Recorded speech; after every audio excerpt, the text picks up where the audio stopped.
Oi, gente querida, tudo bom? Tudo bem? Como é que vocês estão?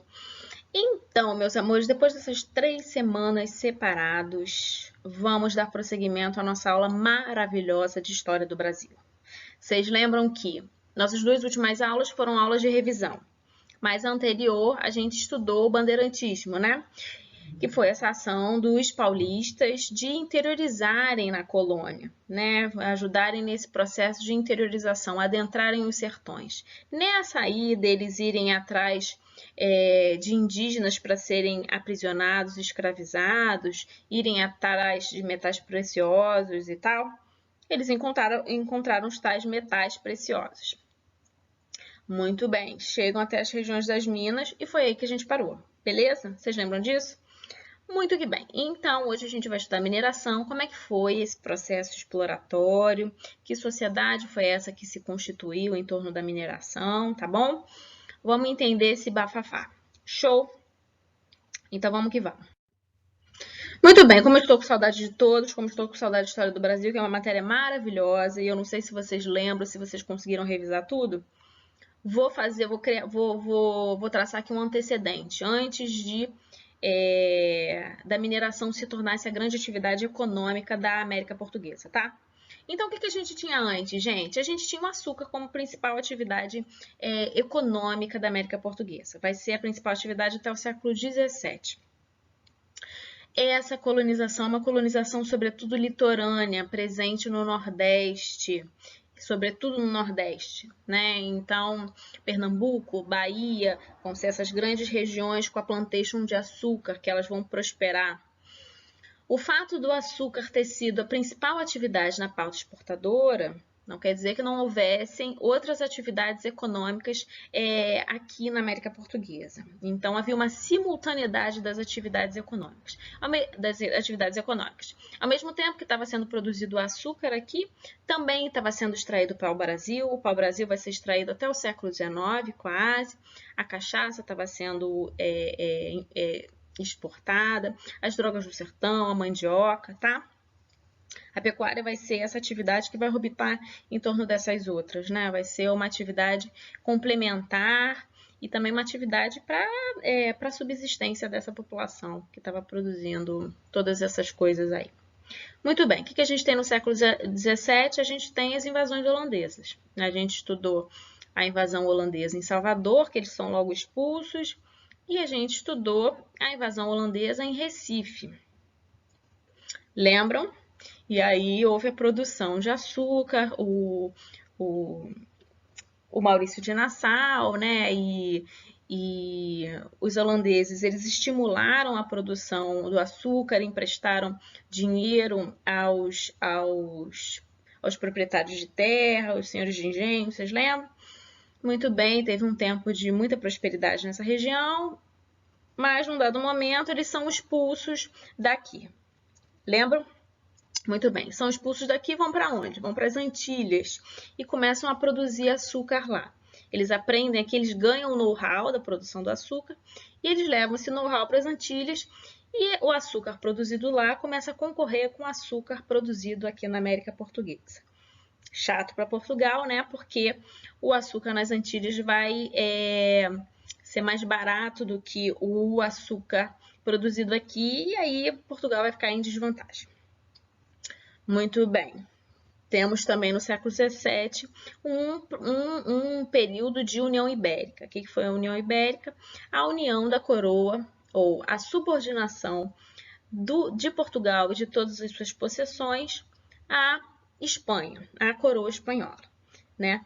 E quando acaba a União Ibérica, Portugal percebe a sua vulnerabilidade. Não só porque Portugal tem um vasto império colonial que tem que ser mantido, né? Que pode ser a qualquer momento invadido por outras potências europeias. Então você precisa de uma marinha forte, você precisa de defesas para essas regiões, mas também as próprias fronteiras portuguesas vulneráveis. Né? E isso vai fazer com que Portugal se aproxime à Inglaterra. Né? A Inglaterra é essa potência aí que está emergindo no século XVII, início do XVIII, como uma grande potência. né? Depois vocês vão estudar com a Tamires todos os processos políticos e sociais e econômicos que estão influenciando ou que estão acontecendo na Inglaterra. Muito bem. Inglaterra e Portugal travam uma série de tratados. Um desses tratados é o Tratado de Mitwin. Eu não sei se é assim que fala. Eu nunca aprendi, gente. É Mitwin. Quem sabe inglês aí depois me ensina. Mas é o Tratado de Panos e Vinhos, conhecido como Tratado de Panos e Vinhos. Esse tratado travado entre essas duas potências foi um tratado em que Portugal exportava para a Inglaterra vinhos sem pagar nenhum tipo de imposto por isso, taxas alfandegárias, e a Inglaterra exportava para Portugal panos. Só que a Inglaterra exportava muito mais pano do que Portugal exportava vinhos. O que isso vai fazer? Vai fazer com que saia muito mais dinheiro de Portugal do que entre. Isso também vai fazer com que a manufatura têxtil, né, a manufatura em Portugal não se desenvolva. Isso vai também ser uma questão que vai gerar um problema para Portugal, né? Uma balança comercial desfavorável. Então, Portugal está passando por um momento difícil, gente, um momento de crise. O açúcar nas Antilhas lá, né? Essa questão dessa dependência em relação à Inglaterra, esse vasto império colonial que precisa ser protegido. E Portugal, e o que acontece, né? Portugal vai incentivar, vocês lembram disso? A gente também falou na última aula. Portugal vai incentivar que os colonos adentrem essa colônia. Vai incentivar o processo de interiorização em busca de metais preciosos. Portugal nunca tirou da cabeça que poderia achar minérios aqui na América Portuguesa, como foi encontrado na América Espanhola, esses minérios. Seria uma salvação para Portugal, né, naquela política metalista de Portugal. Muito bem, acontece o processo de interiorização a partir da vila de São Vicente de Piratininga. Os paulistas adentram essa colônia através das bandeiras. A pecuária também vai ser um movimento importante nesse processo de interiorização. E o que vai consolidar também, ajudar na consolidação dessa interiorização, vai ser os paulistas encontrarem minério nas regiões das Minas, depois na região de Goiás e Mato Grosso, tá? Então, vamos às minas, vamos à mineração. Entenderam tudo? Depois, qualquer coisa, a gente tira as dúvidas. Muito bem, gente. Antes dos paulistas encontrarem uma quantidade significativa de ouro, eles já haviam descoberto algum ouro, mas de maneira muito pontual, que rendia uma baixa rentabilidade para esses paulistas. De qualquer forma, esses primeiros achados de ouro no sertão de Minas vai render uma negociação entre a coroa portuguesa e os paulistas que descobriram esse ouro, né? Esses primeiros achados. Esse acordo, essa negociação entre paulistas e coroa, vai significar para os paulistas a posse da região mineradora e a possibilidade deles administrarem os indígenas capturados. Administrarem no sentido de escravizarem. Lembrem que os paulistas eles agiam sobre a justificativa da guerra justa. Os indígenas que não aceitavam a catequização, eles podiam ser escravizados. Era legítimo escravizá-los. Só que os paulistas também não estavam nem aí para isso. Vocês lembram que eu falei para vocês que eles invadiam missões, eles escravizavam os indígenas independente de serem catequizados ou não. Então, quando eles têm esses primeiros achados de minério na região das Minas, há essa negociação e isso permite que eles escravizem a seu bel prazer os indígenas capturados. É isso que significava, em última análise, essa possibilidade de administrar os indígenas e, importante, a coroa dava posse dessa região para eles. Tá? Guardem isso. Na década de 1690, na mesma década quase desses primeiros achados de ouro no sertão de Minas, né? Quer dizer, na mesma década, eles descobrem grandes veios de ouro e pedras preciosas no percurso que se estende entre as atuais cidades de Ouro Preto e Diamantina. Aí, gente, quando encontra muito ouro, eu falei para vocês, Portugal está numa situação crítica de vulnerabilidade. Sempre esteve atrás de ouro na colônia, sempre teve esperança de encontrar ouro aqui e outros minérios. Ela não vai deixar passar batido, né? Então, assim, quando encontra bastante ouro, que é um ouro que vai ser encontrado num primeiro momento no leito dos rios e riachos, que é o chamado de ouro de aluvião, a coroa vai intervir e vai intervir em peso, fiscalizando, tributando esses colonos. E o que vai acontecer? Por conta já de uma prerrogativa que eles tinham antes, né, nessa negociação primeira com a coroa, quando os paulistas encontram essa grande quantidade de ouro, eles vão querer o controle dessas minas, né? E claro que a coroa não vai cogitar entregar essa região, né, aos descobridores, aos paulistas. Quando se encontra ouro e porque o que acontece? Quando os paulistas encontram, eles ficam, ó, bico calado para ver se fingem de morte para ver se a coroa não intervém. Então eles ficam calados. Só que a notícia corre, a coroa portuguesa fica sabendo e começa a ter uma afluência de gente muito grande para essa região das minas. E os paulistas estão naquele embate, eles querem controlar essa região como eles já tinham acordado antes com a coroa. Isso a coroa não vai permitir. Em 1707, vai haver um conflito entre os paulistas e quem eles vão chamar de emboabas, que são os forasteiros. As pessoas estavam vindo de fora para explorar esses minérios, sobretudo os portugueses. Né? Então, assim, vai haver uma guerra, a Guerra dos Emboabas, muito sangrenta entre os paulistas e os forasteiros, pelo controle da região e da exploração desses minérios.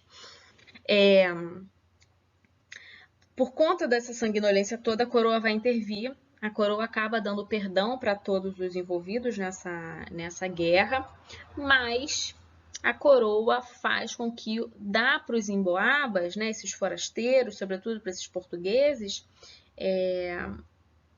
cargos na administração dessas regiões que vão surgir. Então, os paulistas eles perdem a posse dessa região, a coroa intervém mesmo, e eles são praticamente, não são expulsos, mas eles são empurrados para fora praticamente dessas regiões, e eles vão para outras regiões do Brasil, vão em busca de novas regiões também para aprisionarem indígenas e para buscarem minérios. E eles chegam até Goiás e eles chegam até Mato Grosso, duas regiões que vão ser muito importantes, duas das três, né, que junto com Minas Gerais vão ser as regiões principais, os principais núcleos auríferos da América Portuguesa. Então, os paulistas eles vão retomar esse caminho do sertão e vão descobrir esses outros dois núcleos auríferos. Tá bom, gente? Muito bem. Então, gente, quando se encontra ouro aqui, como eu falei para vocês, você vai ter uma afluência muito grande de gente para essa região. Vem portugueses, vem pessoas de outras capitanias, né, de São Paulo, do Rio de Janeiro, da Bahia, pessoas que vendem tudo e vão para essa região para tentar enriquecer, né, encontrar ouro e enriquecer. Muito bem, essas pessoas elas vão se estabelecer nas faisqueiras, né, que são pequenas minas de ouro, que vão ser exploradas por esses mineradores que não tinham muitos recursos, né? Então, homens livres, mestiços, até os escravizados ao ganho, né? Quem eram os escravizados ao ganho? Eram escravizados que eles circulavam, eles tinham uma certa autonomia, principalmente nos centros urbanos. Eles transitavam por esses centros urbanos vendendo serviço e no final do dia eles davam uma parte do dinheiro que eles recebiam, que eles ganhavam, né, por conta do trabalho deles, para os seus senhores. Então, eles tinham uma certa autonomia. Então, você tinha escravizados ao ganho também, trabalhando nessas pequenas minas. E essas pequenas minas, esse ouro de aluvião, né, que se formava, ou que era encontrado, né, em meio ao cascalho, né, a argila, na foz dos rios, como eu falei para vocês, você não precisava de muitos recursos para explorar esse ouro. Então, esses mineradores, né, simples, sem muitos recursos, eles vão com pouca grana, eles vão explorar essas regiões, né? Usavam bateias, que é uma espécie de peneira, para tentar encontrar esses minérios. Já as lavras vão ser grandes propriedades mineradoras, que vão contar com um grande contingente de escravizados e o uso de instrumentos mais especializados. Essas lavras, elas eram arrematadas por pessoas de grana, por pessoas de posse, ou eram dadas pela coroa. Então, assim, ou a coroa leiloava ou ela dava, mas a pessoa precisava ter grana, entendeu? Então, você tinha esses dois tipos